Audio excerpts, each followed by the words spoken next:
नमस्कार दोस्तों, मैं अनुज आप सभी का स्वागत करता हूं हमारे प्यारे से YouTube चैनल पे। तो आज की वीडियो में हम जानेंगे नोबेल प्राइज के बारे में।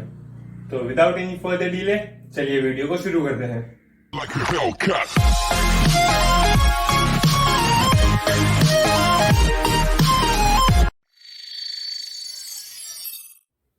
तो अब सबसे पहले हम जान लेते हैं नोबेल प्राइज की हिस्ट्री के बारे में। तो ये सब शुरू हुआ एक व्यक्ति से जिनका नाम था अल्फ्रेड नोबेल। अल्फ्रेड नोबेल एक केमिस्ट और इंजीनियर थे और नोबेल प्राइज के साथ साथ ये एक और चीज के लिए फेमस थे जो कि है invention of dynamite. Alfred Nobel की डेथ 1896 में हुई थी। 1895 में अल्फ्रेड नोबेल ने अपनी विल डिक्लेयर की थी और उन्होंने अपनी विल में मेंशन किया था कि उनकी डेथ के बाद उनकी जो एसेट है यानी कि जो प्रॉपर्टी है वो यूज की जाएगी 5 प्राइज बनाने में, या फिर हम बोल सकते हैं 5 प्राइज एस्टैब्लिश करने में, और आगे चलकर ये 5 प्राइज बने नोबेल प्राइज। तो अब हम जानते हैं विल के बारे में। विल एक लीगल डॉक्यूमेंट होता है जिसमें एक आदमी डिक्लेयर करता है कि उसकी डेथ के बाद उसकी जो प्रॉपर्टी है वो किस तरह से डिस्ट्रीब्यूट होगी, या फिर उसकी डेथ के बाद उसकी प्रॉपर्टी कौन मैनेज करेगा। एग्जाम्पल के तौर पे आप यहाँ पे एक विल देख सकते हैं। ये विल विलियम शेक्सपियर के द्वारा लिखी गई थी 1616 में। तो अब हमने ये तो जान लिया है कि नोबेल प्राइज कैसे बना था। अब हम जानते हैं कि किस किस फील्ड में नोबेल प्राइज मिलता है। तो नोबेल प्राइज मेनली 5 फील्ड्स में मिलता है। ये 5 फील्ड्स हैं: chemistry, physics, peace, literature, physiology और मेडिसिन। 1968 तक सिर्फ 5 नोबेल प्राइज थे, लेकिन 1968 में एक 6th नोबेल प्राइज एस्टैब्लिश किया गया इन the field of economic science. हालांकि इस प्राइज को नोबेल प्राइज नहीं बोला जाता है और इस प्राइज का असली नाम है Sveriges Riksbank prize in economic science in the memory of Alfred Nobel. तो 1968 तक जब 5 ही नोबेल प्राइज थे, तो अब हम जानते हैं कि क्या जरूरत पड़ी 1968 में एक 6th नोबेल प्राइज एस्टैब्लिश करने की। तो 1968 में स्वीडन के सेंट्रल बैंक जिसका नाम है स्वेरियस रिक्सबैंक अपनी 300वीं एनिवर्सरी पर उन्होंने एक large amount of money donate किया था नोबेल फाउंडेशन में, ताकि एक नया प्राइज सेटअप किया जा सके in memory of Alfred Nobel. और उसी साल Sveriges Riksbank prize in economic science in the memory of Alfred Nobel first time award किया गया था। अब हम जान लेते हैं कि इन 5 फील्ड में फर्स्ट नोबेल प्राइज किसको अवार्ड किया गया था। तो अब हम सबसे पहले बात करते हैं फिजिक्स की। इन 1901 फिजिक्स में फर्स्ट नोबेल प्राइज अवार्ड किया गया था विल्हेम कॉनराड रॉन्टजेन को for his discovery of X-rays, और इन्होंने फर्स्ट एक्स-रे अपने वाइफ के हाथ का लिया था। आप यहाँ पे पिक्चर में देख सकते हैं। अब अगर हम बात करें केमिस्ट्री की, तो केमिस्ट्री में 1901 में फर्स्ट नोबेल प्राइज मिला था जैकोबस वी हॉफ को for his contribution in chemical thermodynamics. अब हम बात करें लिटरेचर की, तो लिटरेचर में फर्स्ट नोबेल प्राइज 1901 में सोली प्रोडहोम को मिला था। अब हम बात करें मेडिसिन की, तो मेडिसिन में 1901 में फर्स्ट नोबेल प्राइज मिला था ईवी बेरिंग को। अब हम बात करें पीस प्राइज की, तो फर्स्ट नोबेल पीस प्राइज 1901 में मिला था Jean Henri Dunant and Frederic Passy को। अब हम बात कर लेते हैं कि नोबेल प्राइज में क्या क्या चीजें मिलती हैं। तो सबसे पहली चीज है मेडल। आप यहाँ पे पिक्चर में देख सकते हैं। इस मेडल में अल्फ्रेड नोबेल की एक पिक्चर होती है और अल्फ्रेड नोबेल की पिक्चर की लेफ्ट साइड उनका नाम कैपिटल लेटर्स में लिखा है और फोटो के राइट साइड में उनका ईयर ऑफ बर्थ और ईयर ऑफ डेथ लिखा है। दूसरी चीज जो कि मेडल के साथ दी जाती है वो है एक डिप्लोमा। तो यहाँ पे जो लॉरेट होता है उसको डिप्लोमा मिलता है from the king of Sweden, और नोबेल पीस प्राइज में लॉरेट को डिप्लोमा मिलता है from the chairman of नॉर्वेन Nobel committee.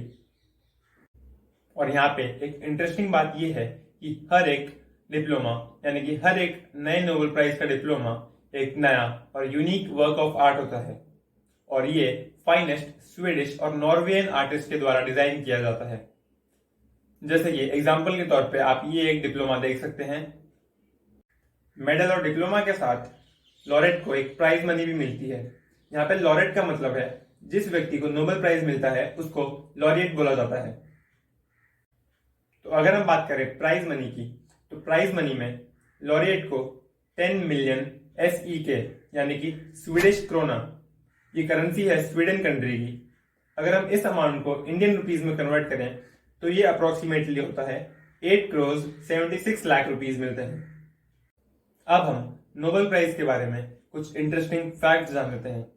Fact number 1, अभी तक यानी कि 1901 से लेकर 2020 तक in total 603 Nobel prize award किए गए हैं और इनमें से 934 नोबेल लॉरिएट्स को अवार्ड किया गया है और 28 ऑर्गेनाइजेशंस को नोबेल प्राइज अवार्ड किया गया है।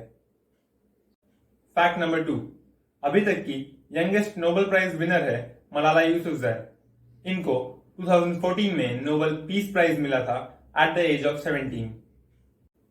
फैक्ट नंबर 3, अभी तक के ओल्डेस्ट नोबेल प्राइज विनर है जॉन बी गुडइनफ और इनको 2019 में केमिस्ट्री में नोबेल प्राइज अवार्ड किया गया था एट द एज ऑफ 97।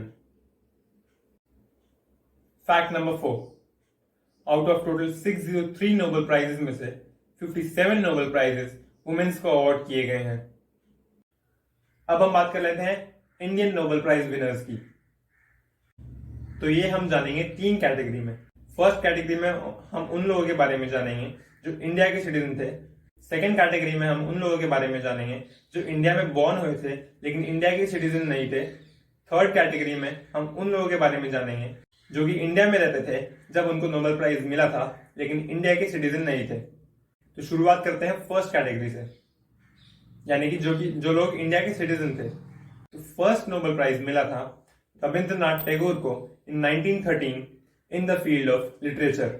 ये फर्स्ट इंडियन, एशियन और नॉन यूरोपियन व्यक्ति थे जिनको नोबेल प्राइज मिला था। सेकेंड नोबेल प्राइज मिला था CV रमन को 1930 में in the field of physics. इनका फुल नेम था Chandrasekhara Venkata Raman. Third Nobel prize मिला था मदर टेरेसा को in 1979 in the field of peace. चौथे व्यक्ति हैं अमर्त्य सेन और इनको नोबेल प्राइज मिला था 1998 में in the field of economic science. पांचवें व्यक्ति हैं कैलाश सत्यार्थी और इनको नोबेल प्राइज मिला था 2014 में in the field of piece. अब हम बात करते हैं सेकंड कैटेगरी की, जिसमें वो लोग इंक्लूड हैं जो इंडिया में बॉर्न हुए थे लेकिन इंडिया के सिटीजन नहीं थे। तो इसमें पहला नाम है हरगोविंद खुराना। इनको नोबेल प्राइज मिला था 1968 में in the field of medicine. दूसरा नाम है S चंद्रशेखर। इनको नोबेल प्राइज मिला था 1983 में in the field of physics. तीसरे व्यक्ति हैं वेंकी रामकृष्णन। इनको नोबेल प्राइज मिला था 2009 में in the field of chemistry. चौथे व्यक्ति हैं अभिजीत बैनर्जी और इनको नोबेल प्राइज मिला था 2019 में in the field of economics. अब हम बात कर लेते हैं थर्ड कैटेगरी की। तो थर्ड कैटेगरी में वो लोग इंक्लूड हैं जो नोबेल प्राइज रिसीव करते समय इंडिया में थे लेकिन इंडिया के सिटीजन नहीं थे। इसमें फर्स्ट नेम है रोनाल्ड रॉस्का, जिनको नोबेल प्राइज मिला था इन the field of medicine in 1902। इसमें दूसरे व्यक्ति हैं रुडयार्ड किपलिंग। इनको नोबेल प्राइज मिला था 1907 में in the field of literature. और इसमें तीसरे व्यक्ति हैं 14th दलाई लामा। इनको नोबेल प्राइज मिला था 1989 में in the field of piece. अब वीडियो के अंत में हम जान लेते हैं कि कौन सी वो टॉप 3 कंट्री हैं जिनको सबसे ज्यादा नोबेल प्राइज मिले हैं। तो फर्स्ट प्लेस पे है यूनाइटेड स्टेट्स ऑफ अमेरिका, जिसको इन टोटल 390 नोबेल प्राइज मिले हैं अभी तक। सेकेंड प्लेस पे है यूनाइटेड किंगडम, जिसको अभी तक इन टोटल 134 नोबेल प्राइज मिले हैं। थर्ड प्लेस पे है जर्मनी, जिसको अभी तक इन टोटल 109 नोबेल प्राइज मिले हैं। और इंडिया को इन टोटल अभी तक 12 नोबेल प्राइज मिले हैं। तो आज की वीडियो में बस इतना ही। अगर आपको नोबेल प्राइज के बारे में और पढ़ना है तो आप एक आर्टिकल पढ़ सकते हैं नोबेल प्राइज से रिलेटेड, और उस आर्टिकल की लिंक आपको डिस्क्रिप्शन बॉक्स में मिल जाएगी। अगर आपको आज की वीडियो से कुछ नया सीखने को मिला हो तो वीडियो को लाइक करें और चैनल को सब्सक्राइब करना ना भूलें। और इस वीडियो को अपने दोस्तों के साथ जरूर शेयर करें ताकि उनको भी ये इंपॉर्टेंट इंफॉर्मेशन पता चल सके। मैं मिलूंगा आपसे अगली वीडियो में। धन्यवाद। Like a Hellcat.